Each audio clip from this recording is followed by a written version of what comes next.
You're watching Pyro Media Network.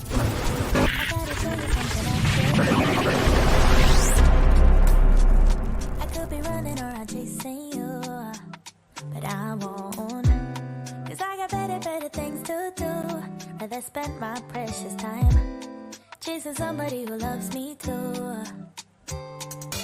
If I got $1 for every time you slam the door, I would be the richest girl alive.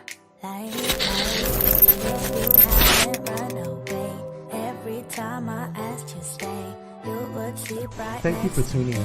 If this is your first time joining us, welcome. We hope your experience is fruitful. Please feel free to visit our website to find out how you can join our growing family. While we are loading your experience, please do us a quick favor and hit that like button from whichever platform you're watching or listening on. Also, share so others may enjoy as well. And we hope you would consider hitting that subscribe or follow button so you can check out more of our amazing content. All right, let's start the show.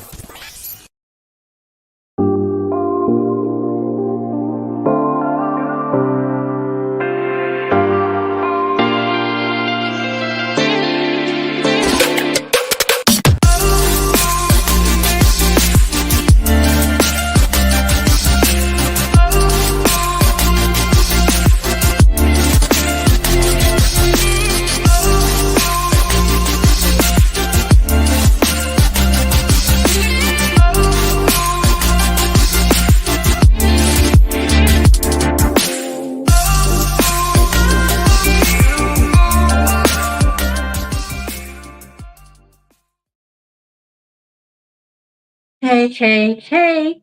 Happy Friday, Junior. It is Dr. Nicole D. Vick, or I am Dr. Nicole D. Vick of Nicole D. Vick Live. What? I don't know why I felt like doing that. I go live every single Thursday, when possible, except holidays, to bring to you topics that are important to the Black community from a social justice perspective. I just have to do that.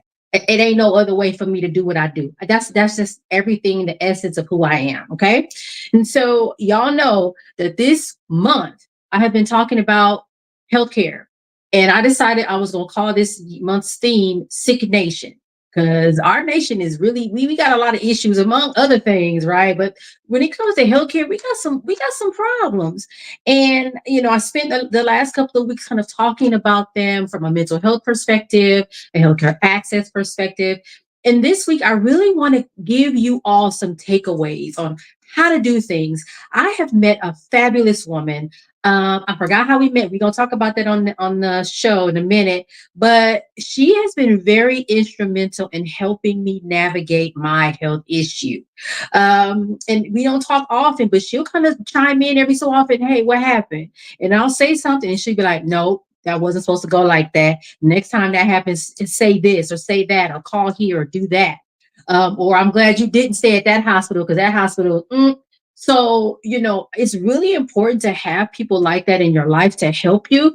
And I know that everyone does not have that person. I didn't until I happened to meet her and realize what she did. So I want today to be a time where you all have some really tangible takeaways on how to navigate the healthcare system. And one thing I'll say before I bring her on is you do not want to wait until something happens to say, daggone it, I done found out this thing is trash. Because at that point, it's kind of too late, right? It's the same sentiment we have in the public health spaces around emergency preparedness. The earthquake is not the time to decide, dang, let me put an earthquake kit together. Baby, the earthquake is happening. The fire has occurred. Okay, it's too late. So you want to make sure you're as prepared as possible. You understand as much as possible so that when things happen, you know what you're doing. And I will say healthcare to me is so confusing still because there's so many players. But we're going to get really into this topic. But I want to bring my guest on. Alicia, come through.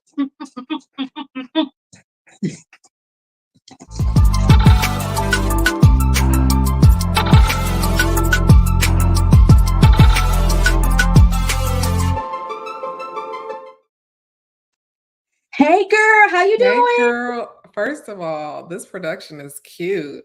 Okay. Thank Yes. I Um, try. no, it's super cute. You have aesthetic in there, and it's very aesthetic. It's super aesthetic. So Yeah, I'm it's very good. How are demure. you? Very Yes. demure. How are I'm doing you? much better. Good. Because you was on the other side when things was much worse. And you Yeah. were really trying to help me. And I want to say on air, live on Facebook, LinkedIn, and YouTube, thank you. Because you, among other people, but you have a specific skill set and a knowledge base where you were like, no. And I was like, I don't know what's going on. But before we go into that, though, let me read your bio, a little bit of your bio. Okay. Alicia, you have an MPH like me, Team MPH, and an MSW, Master's Degree in Social Work. Yeah. You are the CEO and co founder of the AHN Foundation, dedicated to creating safe spaces for Black women. So important. And that is trademark, y'all, that promote inclusivity, health, and professional growth. Inspired by her own experiences in corporate America, Alicia's vision is to provide Black women with supportive, luxurious environments where they can thrive. We deserve luxury. We deserve good things. We deserve safeness. We deserve ease. So I really love that. You were born and raised in South Central Los Angeles, as was I. Woo! Yeah. You are committed to giving back to your community, as am I. See, that's why we are here together today. Yes. You hold your master's degree in social work from Dominguez Hills and public health from UCLA, which is okay. I went to the other school on the other side. It's all right. Where's up? Um, Where's up?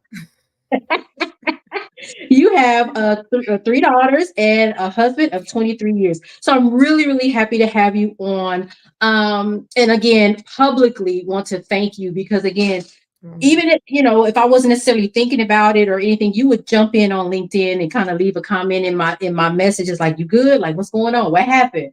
And I really, really appreciated that and you guiding me through because this journey has been wild and it has taught me so many lessons. And I'm excited that we can kind of talk about that today and hopefully help some people.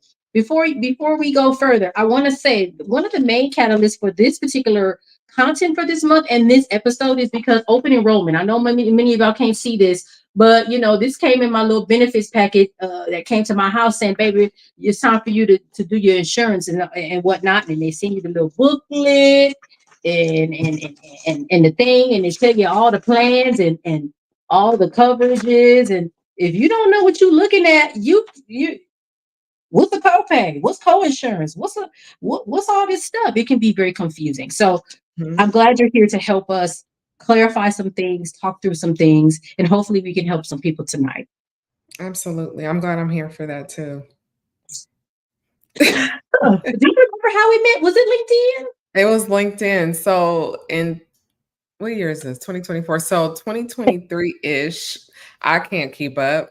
The Me pandemic neither. has completely erased the years for me. I don't know what year I'm in half the time, but I was on this mission to meet Black women that are professionals, and we met. I reached out, especially when I would see a Black woman that's from the LA area. I would say, let's go have lunch, let's go have dinner, let's meet up, whatever, whatever, so that could build my network. That's my goal, is because your network is your net worth. And that doesn't just mean financially, but that can be emotionally, mentally, professionally. It can mean so many different ways. So that's how we met. Yeah, we went to lunch. I don't remember the name of that restaurant, but it was really nice. And we sat in there. It was in the Nordstrom. I was like, okay, Yeah. this is all right. This is Yes. nice. And that was a nice time. And we got to Yes. learn what we were all working on. Um, Yes. yeah, so amazing. So like I said, the reason why I brought you here, October to me felt like a good month. It's open enrollment for a lot of people. First of all, what is open enrollment? How do people know what that is? Like, what is that? Yes. So let me qualify myself first so people know that this is what I do for a living. So I've been working in healthcare for over 12 years, and I started early on in my career by doing home visits. And the way that I was able to really learn about insurance, I would go to people's homes when they were first discharged from the hospital and talk to them about how to not go back to the hospital. And there was an insurance mandate. I'm not going to bore people why I was doing that. But that allowed me to understand how insurance works. But I really, really, really got to learn how insurance worked by working in a community-based hospital. You know, that one that you were admitted into, but we're not going to say the name. Um, I worked there, and that working in that case management and social services department really gave me an insight to how insurance works when you are in an emergency or when you're not in an emergency. And it really opened my eyes to how people really do not know what they have when it comes to insurance. So that's just a snippet into why I am, kind of an expert in this space. I won't say kind of. I'm going to give myself my You props are. in this space.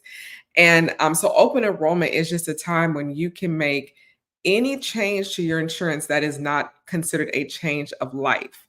When there's a change of life event, meaning you have a baby, you get married, if there's an unfortunate death in your family, God forbid, anything that changes your life drastically, which a baby, marriage, that sort of thing, adoption, anything like that, you can make changes to your insurance at any time of the year. There's nothing that can stop you. But if you no longer like Kaiser and you want to switch to Anthem, or you want to switch to HealthNet, or you want to switch from Anthem to Kaiser, that is the time when you can make those changes. You can change your dental insurance. You can change your most jobs only offer VSP, but if they have two vision insurances, you can switch there. So that's what open enrollment is for. It's for you to say, you know what? I do not like my insurance. I picked it because it was the least expensive one. I got a raise. I'm ready to level up my insurance plan. And you now have the opportunity to do that. Yeah. And that's so important. In where I work, I won't say where I work because it doesn't really matter. Even so, it's the medical, the dental, accidental death and dismemberment insurance, Yes. short-term disability, long-term disability in your spending accounts. Also, are I guess at this time of the year, you can make adjustments. Like for me, I was like, ooh, so there's a core short-term disability benefit. But after what happened, I was like, hold on, whoa. Let me buy this other one because we don't know, we might need to be off and your pay time off goes away. This can help to kind of, recover your salary. So there's all these things here that are really, really cool that you can purchase or like you said, change. You're right. Leveled up too. I was like, let me say something to that long-term disability. Although that's not my niche per se, I am versed in that for multiple reasons.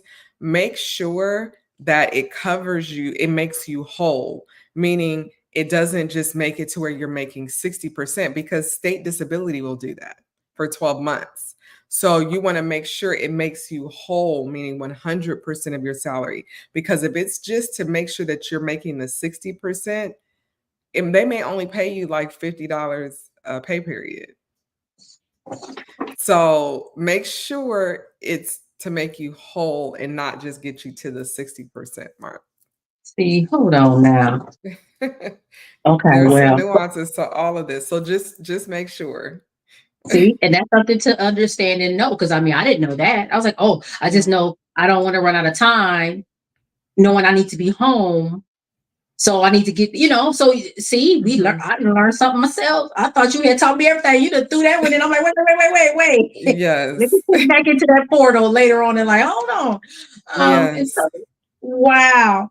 So my next question for you is, certain populations, which include Black folk, other minoritized, marginalized populations, and this, you know this to be true. The data says they have the hardest time accessing health care. Is making sure people have health insurance the only solution for increasing healthcare access? So I think we're leaning into our NPH mind here. What is it? The only thing? Are there other things that we can do to make sure that people have access to care? Well, insurance does not guarantee access to care. We have people that have health insurance that do not go to the doctor. The data shows men, they're one of those groups that do not go to the doctor, but they will have the best coverage, right? And so sometimes it's ease of access, meaning there's a doctor's clinic around the corner from your home, but yet you really like this doctor. But sometimes You might not like the doctor, so you might not like the office, so you're not going to go there. So it's ease of access. And then we're now seeing a trend of doctors are doing concierge medicine. And so concierge medicine means you pay me $3,000 annually and I will give you the best medicine. You can reach me 24/7. You want blood work done, I can do it for you. We don't have to get approval from your insurance. You just pay Quest the full amount. You need this, I'll give you this. You need that, I'll give you that. You don't have to have pre-approvals from your insurance because it's all covered under this pretty little package, because they want to make more money, which is understandable. So the access and ease of access are really challenging for marginalized groups to access healthcare providers. Yeah. And I think one of the things I said, and I can't remember if I said it last week or the week before, it's almost like having a key to the door, but you don't know how to use the key, right? Yeah. So it's like, yeah, I have this key, which could be health insurance, but I don't know how to, the entry point doesn't make sense to me. So then therefore it's almost like I don't have it, because if I'm not using it, to your point, if I don't show up or I don't know even how to begin that process, it does almost feel like, well, what was the reason?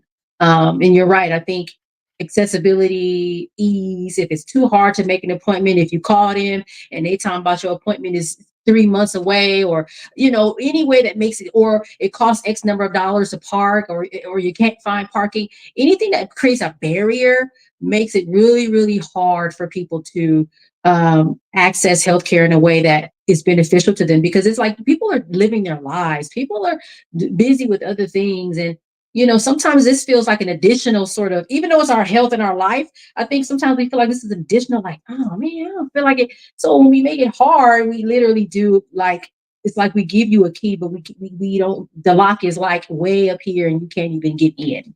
And I think Yes, that's really crazy. I want to hone in on that a little more. So I have a patient that I work with. So part of my day job is I provide concierge concierge services, health navigation services to Medi-Cal members for free. And then we have some cash paying clients that we provide those services to. And one of my Medi-Cal members, we were on the website for her health plan, and there were about 12 doctors in her area that said that they were accepting patients. Well, we sat there and called each one of those doctors, and out of those 12 doctors, only one was actually accepting new Medi-Cal patients. And so the website said one thing, but when you call, it says another thing. And then another doctor, we called and added the doctor as her HMO provider, her primary care provider under her HMO. And then by the time we called back, they weren't accepting new patients. So it was just like, it's the drama of it all as well. It's the ease, and then the drama that comes along with there not being ease, and people just give up. And then we turn into this social group of people that use the emergency room as their doctor. Yep. And we all know the emergency room is exponentially more expensive. And depending on what's wrong, you're gonna be there all night, because if someone comes in with a life-threatening emergency, you're gonna have to wait. And so it's like it just becomes this really, like, it doesn't work. So you know all of the details about my health issue and how things went like left real quick for me. Based on what you know about what happened to me, and even you talked about experiences with other people that you've come across, what do you think is the worst thing that health insurance companies and providers do to people? What harm are they causing? Well, I'm going to start with the provider level. I think the thing that the providers are doing that is so bad is the runaround, and the assumption that their patients understand how to navigate their healthcare insurance, when really they do not know how to navigate the healthcare insurance themselves. Okay. And so that is one of the biggest concerns that I have for individuals that have crises, right? It's, I'm in crisis, and will I be able to navigate this effectively? And seeing that it's hurtful, right? And so that's the biggest thing that I see when it comes to the providers. When it comes to the health insurance, I think they're just so big. People just do not know what to do once they call them. They're like, help me, that's your job. And then you tell them the story, and then they'll tell you something to do, and that may not be the right thing for you to do at that moment.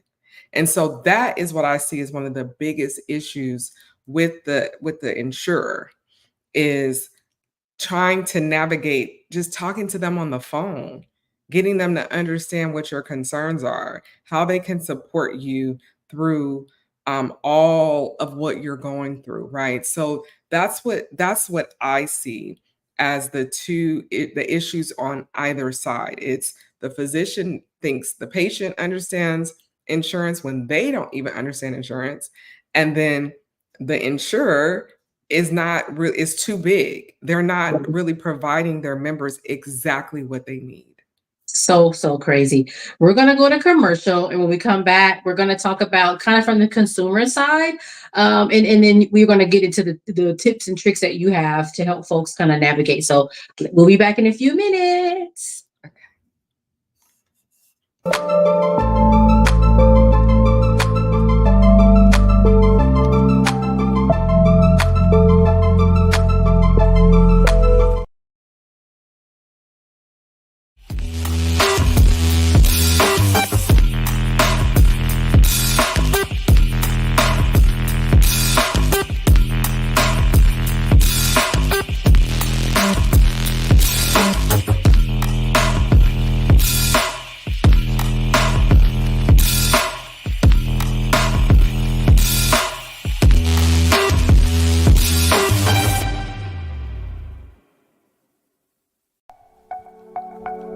Are you ready for enlightening conversations that transcend boundaries?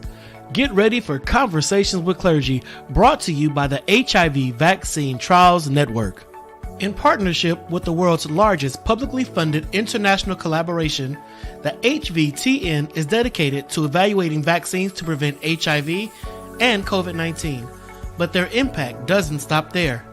The HVTN is at the forefront of advancing vaccinology, social and behavioral sciences, statistics, immunology, and even contributing to the research on tuberculosis and COVID-19 vaccines. By supporting Conversations with Clergy, the HVTN not only brings you thought-provoking discussions, but also contributes to the global effort to combat infectious diseases. Tune in, stay informed, and be a part of the change. Conversations with Clergy, supported by the HVTN, empowering conversations, empowering lives. Join us in this journey of knowledge, understanding, and progress. Conversations with Clergy, proudly brought to you by the HIV Vaccine Trials Network, because together we can make a difference.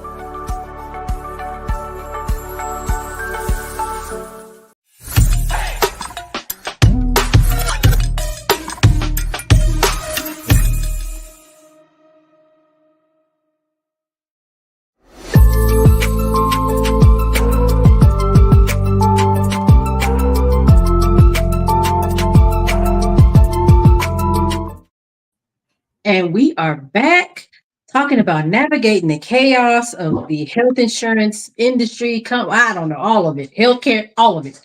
And so one of the things that you said before we ended, or on the previous segment, was around health insurance companies kind of being so big, and maybe you do make that phone call, and you say what you say, and then they say something else, and it's like, that ain't what I said though. You know what I mean? Like, they don't hear you. And I can remember, even in my situation, interestingly enough, it didn't even occur to me to call my health insurance company. When stuff was going weird, my mom was the one that said, you need to call the health insurance company. And as a matter of fact, she called. I'm like, Mama, but which is a testament to having family and friends and people to support you. Because sometimes when you're dealing with your own illness, which is a lot already, having to try to figure out, like, what am I doing when stuff goes wrong, is also kind of a big deal. So I wanted to bring that forward too, because sometimes that don't even be top of mind. Like, Yeah, because they're so big. You're like, why am I calling them? But they are your protector. Let me tell you something. I tell people all the time, if your doctor is not doing what they're supposed to do, meaning you're sitting in the lobby waiting over 30 minutes, file a grievance. You're not supposed to wait more than 30 minutes. But because people don't complain, they get to continue with that poor behavior, right? Call your insurance company and complain if you're not getting answers, because if enough people complain on a physician, that insurance company will drop them. They don't Yep. have to cut that. Doctors do not have to be what we call credentialed, meaning they are approved to see patients that are covered by this insurer. They don't have to be credentialed. That's not a given. And but if you complain, they will drop them. There is an insurer, I will not say the name because they're not sponsoring us, okay? Right. Um, they are they are notorious for not credentialing doctors, like hardcore. And I will say this is not Kaiser for anyone that thinks it is. It's someone else. And but they're really hard because they're probably the number one in the game. And so, but that's because their members will complain. You have to complain. I have people, especially the Medi-Cal members, they will say, I don't want to get the doctor in trouble. This is real life. Right. He is not a juvenile. They are not a juvenile. Like, get in trouble. You mean accountability? There's a difference. Trouble and accountability are not the same. Huge. And to your point, and I'll just share this, and you know this, I called my insurance company and was like, I don't understand what just happened. And they were like, okay, hold on. And I was on the phone with that operator for an hour. She said, well, how come you got transferred from this doctor to this doctor? How that happened? I said, I don't know. And she said, hold on. And she called over there. And then she came back and explained. And then she said, so now what's going on with this one? And then she said, hold on. And then she called over there. And then she came back. And so I said, well, I want a new doctor. Okay. And so it was like, so to your point, yeah, that's what their job is. Cause she was like, this don't make no sense. I remember calling a separate time and literally the operator apologized. I am so sorry this is happening to you. I don't know why this is taking so long. Let's figure out what's going on. And she was the one that said, switch medical groups. Mm-mm, mm-mm. And so, because that hadn't occurred to me. But that was the insurance company. So you're right. They will, but you got to call them. You can't, they don't know if you don't say nothing. You got to pick up the phone, figure out which button to push. Maybe just push anyone. Is hello, somebody, operator, somebody, hello, and then just, do what you got to do. Yes. What is the biggest mistake that consumers make when it comes to their healthcare? Selecting the cheapest plan. I said what I said, especially my people.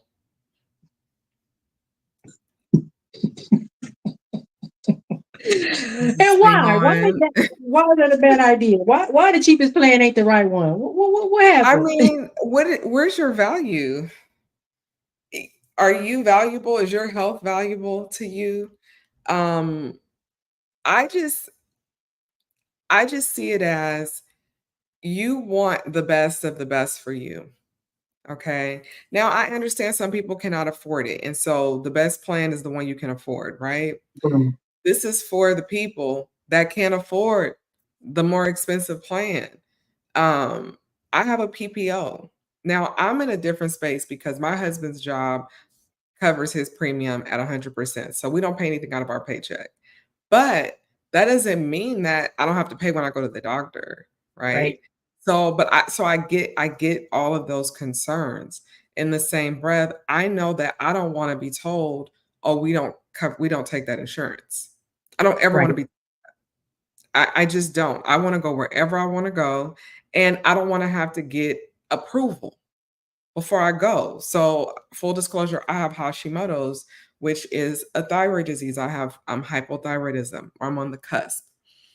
I picked my endocrinologist. I do not want my doctor, my PCP, to send me a referral to their best friend, because that's what they're going to do. They're going to send you a referral to their friend that might be 30 miles from your home and make it seem like, oh, this is the only doctor that's taking your insurance right now.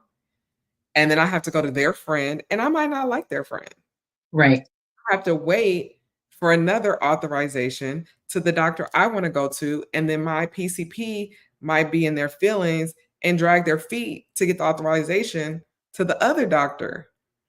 So I don't want to deal with that drama. So I choose the PPO. But if you're going to choose the less expensive health plan, you got to learn it. You have to become a student of it so that you can use the system to your benefit. You Yeah. have to, because if not, you're going to learn a valuable lesson. And when it comes to healthcare, we learn lessons when we get sick, Yep. unfortunately. And it's too, at that point, that is not the time Too to learn late. it, because again, you're already dealing with what's wrong with you because you don't feel good for whatever reason. And now you got to try to figure like what happened. And I think to your point, the reason why, so I took your advice, I switched from an HMO to a PPO. But to your point, if you have to stay with an HMO, I think for me, my biggest lesson, the medical group is also important. So the one I had before, now the one I have now, yes, I still have to kind of wait for authorizations, but everything is so efficient. I have the app and everything, blah, blah, blah, blah, blah. But I decided, to your point, because I can afford it, I looked at my job is different from maybe some others, maybe similar to what your husband's job. They give me an allowance for my insurance. So they give you a dollar amount. And then you decide what you want to do. It's your business. Do you want the most expensive one? That's your business. Like Tabitha Brown says, if you want the cheap one, that's your business. Now, if you're smart, you pick one and you get your little situation together, you'll get the rest of that money back in income if you want. But when I looked at it, I was like, oh, and I started doing the math. I'm like, oh, I can afford this PPO. It won't cut into my little allowance. So I switched. So I took your advice so that next year we don't have to wait. Because even today I went to the doctor. She said, oh, well, we need to schedule an appointment. Oh, she has to call to get the authorization. I won't have to do that in 2025. So that's really exciting for me. My dentist is already bougie. He don't take no HMO. So I had to get the dental The PPO because he's like, dentists, baby. the dentists don't play. The good dentists, they don't want to look. They're like an HMO. Girl, bye. Bye. Because I'm only going to get 25 cents for pulling this tooth out. No. Yeah, the good dentist not playing with you in your DHMO. They're like, goodbye, see you later. Exactly. So you already kind of said something, that makes a lot of sense. Buy the best healthcare that you can afford. And if it is an HMO, it is an HMO. If it's Medi-Cal, it's Medi-Cal. I mean, Medi-Cal, I tell people this all the time. Medi-Cal paid my daughter's hospital bill when she was born. I ain't got nothing bad to say about Medi-Cal because that's what I had. Who was going to pay it? I didn't have $40,000. So you do the best of what you can afford.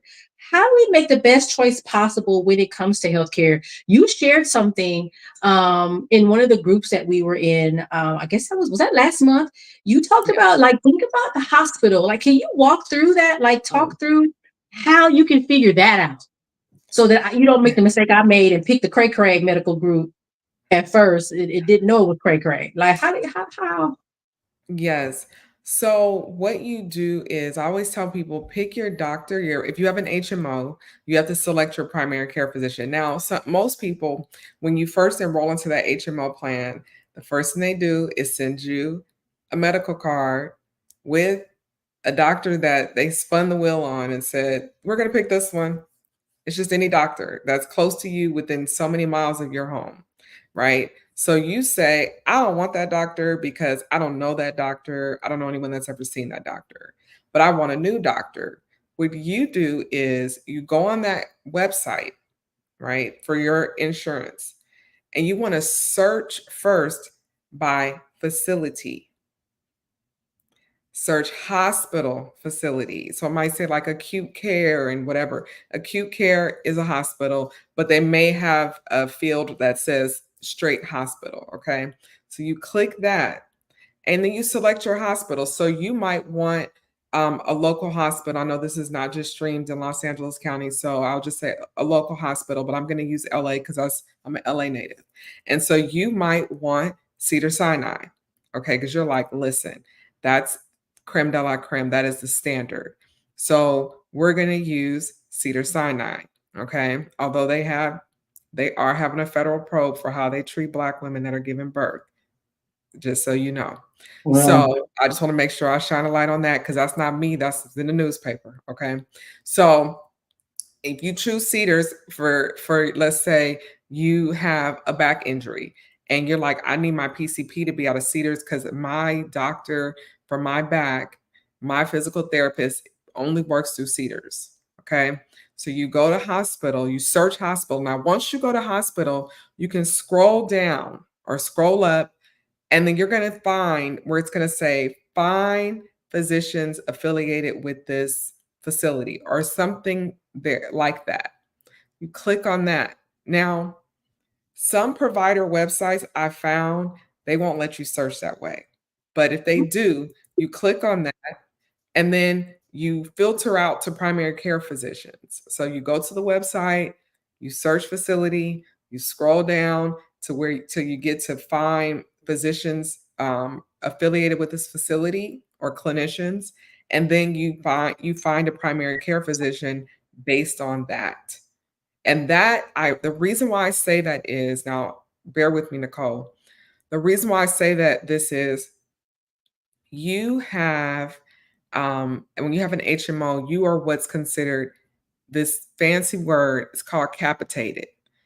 It sounds just like that. You are held captive at that specific hospital for non-emergency surgeries or any sort of thing that you need done. Okay. So any type of, let's say you need a tonsillectomy, non-emergent services, we'll just say that. Let's say if you have a cyst on your arm and they can only treat you at the hospital because it has to get packed with gauze, and they want you in the hospital when that is done, to get treated. Okay. You are capitated to that hospital, meaning you are stuck there for anything that's non-emergent. So imagine if the doctor, and I think this was your situation, the doctor's in, let's say, Santa Monica. You're thinking, oh, they must be affiliated with Ronald Reagan. That's the assumption. But that's not always true. That doctor in Santa Monica can be affiliated with a hospital in Whittier. Wow. Yes, that can happen. I've seen it many times before. Okay. So you want to make sure that you are capitated, meaning held captive for non-emergency services at the hospital of your choice. Now, for emergencies, you could go anywhere. Right. You can go anywhere and they will treat you if it's an emergency. If it's not an emergency, they're going to move you to that hospital in Whittier. Okay. Nicole, no. What the hell? Yes. They will put you in an ambulance. Yes. And cart you on out because they're not going to get paid the amount of money they want to get paid because they're not contracted. They have to chase after their money. That's just the reality of it. And some people may get mad. Some people, really quick, some people may get mad like it's all about money. Well, I mean, you got to pay your bills at a hospital, right? They got light bill, just like at your house, light bill, gas bill, water bill. The difference is they have a lot of employees they have to pay. So yes, there has to be a money driven aspect there, but we have to be knowledgeable so that we don't get caught up in the money driver. Right. And left hanging with 104-day old injury, but you know. So what should we be doing when things go wrong? What should consumers be doing? And that's really like our last question. And then leading into, I want you to talk about your business as well. But what should be, when things ain't right, your doctor is tripping, you don't know what to do, somebody tell you something wrong, what should we be really good at getting used to doing? There are a few things. Number one, we have to be comfortable with filing grievances against these providers. Okay. I will file a grievance in a heartbeat, and my grievances always come through with a check for me of, yes, you were right, Mrs. Coulter. Yes. Yes. And I'm like, I know I was right. Thank you. And then for those of us that get medical bills, I tell everyone, appeal every bill that you get. Unless it's something like $20 or $30. But if you get a bill of over $100, just appeal it and see. The worst thing they can say is, no, this is what you owe. I say appeal it. Because they might pad it. Like, especially if you have a surgery, appeal that bill. Because the insurance company doesn't want to pay them more than what they have to pay them. But they don't know if they are being overcharged until you tell them. Right. I didn't get 4 Tylenols, I only got 2. I didn't even take any pain medication, but the doctor put it in the chart, and when it went to medical billing charged you based on what the doctor put in the chart. Yeah. That's just the reality of it. And really get to know what your health plan offers you. I'm telling you, I was talking, I went to this event where we had to all stand up and introduce ourselves. And one of the things I said is I teach the classes that I teach about healthcare navigation, because I want people to get comfortable with knowing about healthcare when they are healthy. Yes. You should not start learning when you are in crisis. That is the worst time to learn because you're overwhelmed and you're exhausted. And for me, I see this all the time. People call me, people text me, friends, non-friends text me, try to get in contact with me. And I don't mind, answering a question or two, but I'm not going to sit on the phone with you and talk to you about this when I teach a class in Inglewood, Long Beach, and Wilmington for free.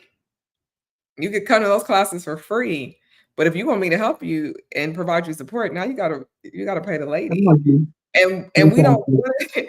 I don't want to take your money when you're vulnerable, but my time, Right. it's reality. So I want people to start honing in. I have these older ladies that come to my class in Inglewood. Girl, they have a notepad and they are bringing their documents, asking me to look over them. Another woman, she showed me her Medicare, Medi-Cal card and told me about the advocacy that she had for herself to make sure she could see a UCLA doctor. Like that's what I want to see. Yep. I don't want to see you when you are downtrodden. I just don't. I want to see you when you high up and you want to learn, how can I make sure I don't get tackled by the system when I'm already down? Right. Because, honey, this system will still take you down. You'd be like, what in the world? Let me tell you something. It is, there are 2 safety nets, 2 of the biggest safety nets, and that's the hospital and the school. And both of them, we are fine navigating both of them when the kids are acting right, when the body is acting right, we're good. The moment the teacher starts talking trash or the kids start acting up, then we got a problem. The moment our body starts breaking down, we have a problem. And it's hard to navigate those systems because both systems will close doors on you when you aren't coming in with a smile. Yep. And it's so much harder for us as Black. Girl, you might have to come back on for another episode because it's so much harder for us as Black people. There was some research that was done at, in interviews of Black people in California. So these are Black Californians. I have to go in there and speak a certain way. I remember going into my doctor and saying, "Yeah, I got a doctorate degree." I felt like I had to do that not to say he was treating me away, but I still felt like I had to do that so that I could make sure that he respected me and treated me a certain way. And it's like, I don't think other people have to deal with that. I think we always have to kind of be extra worried about those kinds of things. So I think what you're doing is amazing. Can Well, you can I say talk something about? about that real quick? Just real quick, Sure. just real quick. So I went to the hospital. I was in really bad pain. I've been in pain for like 4 or 5 days. And I was like, I can't take it anymore. I need to go to the hospital. And I went to the hospital and I said I was in pain. And they started probing and they were like, okay, this is what's going on with you. Here's the medication. And they had given me some morphine to kind of temper the pain, but it just took the edge off. I was still in pain. So the nurse comes in. She's like, here's the prescription. Here's this. Here's this. I said, but I'm still in pain. And she said, well, the doctor gave you pain meds. I said, yeah, but what if CVS is running behind? Now I'm going to be chasing the pain again. She was like, yeah, well, the doctor gave you the pain meds. I said, let me tell you something. Go ahead and give me that bring in that joint commission doctor that manages your pain medication and let me file a claim against you real quick. And she looked at me. I was like, yeah, I have my master's in social work and I'm a hospital social worker. You want to play? Girl, she came back with that morphine. But why do I have to do that? I'm in pain. Right. Automatically think Black people are seeking pain medication. That's the first thing they say. We have a pain seeker in bed 4B. And they call the social worker. So the social worker can go see if they are seeking pain meds. Like your need to be validated, or to validate who you are and your worth, your level of worth it's true. We do go into these spaces feeling like that and having to do that. Yeah. And I hate it because I have to do it too. But the moment I pull out my scroll of credentials, they get scared. Like, yeah, back up. And the other side of what you just said, and then for real, we got to get to the other part of this. Yes. What if you had been in so much pain? Not saying that you weren't, but what if you had a different way of dealing with your pain and you had socked her in her face? Now I'm getting arrested. All these Black people coming here, they be wanting to fight and they angry. I'm hurting.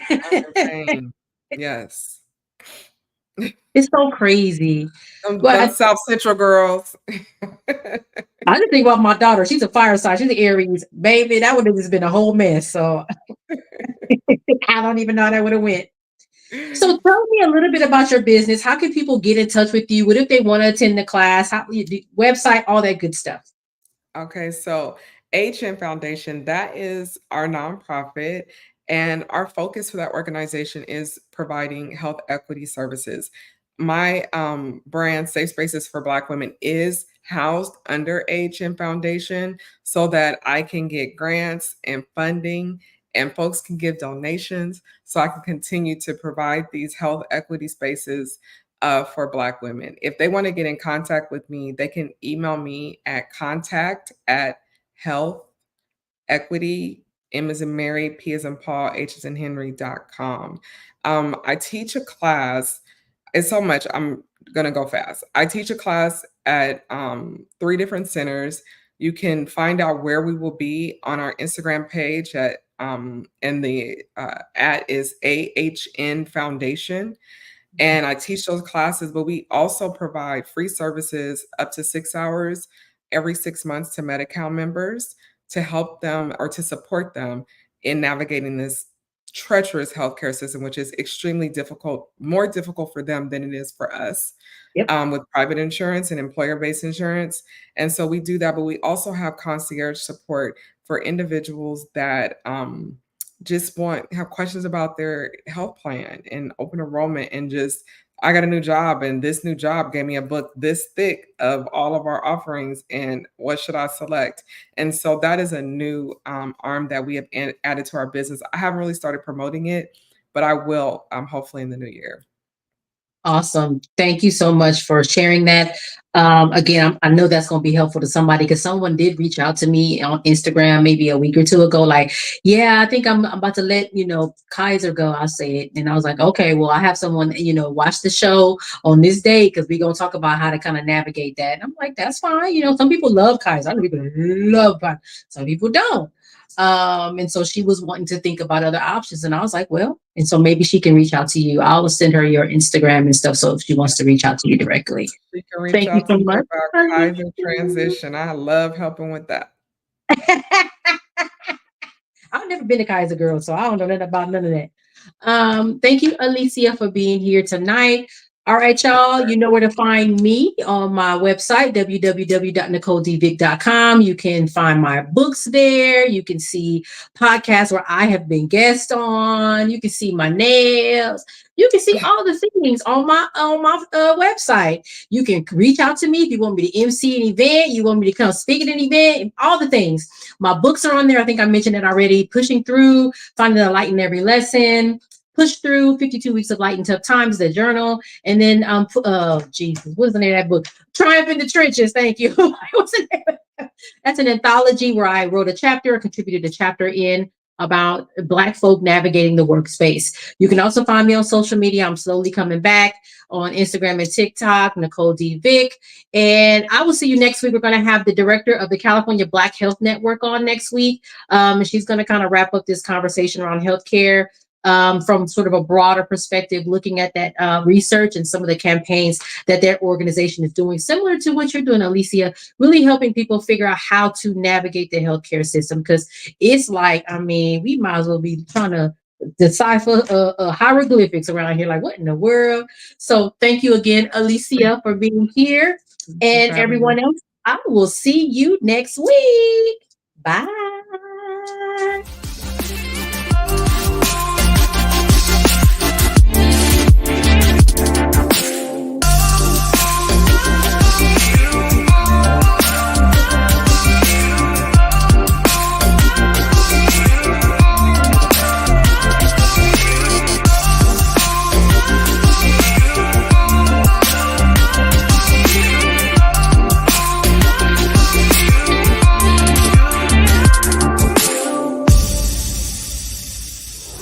Thank you for watching Pyro Media Network. For more information, please visit pyromedianetwork.com.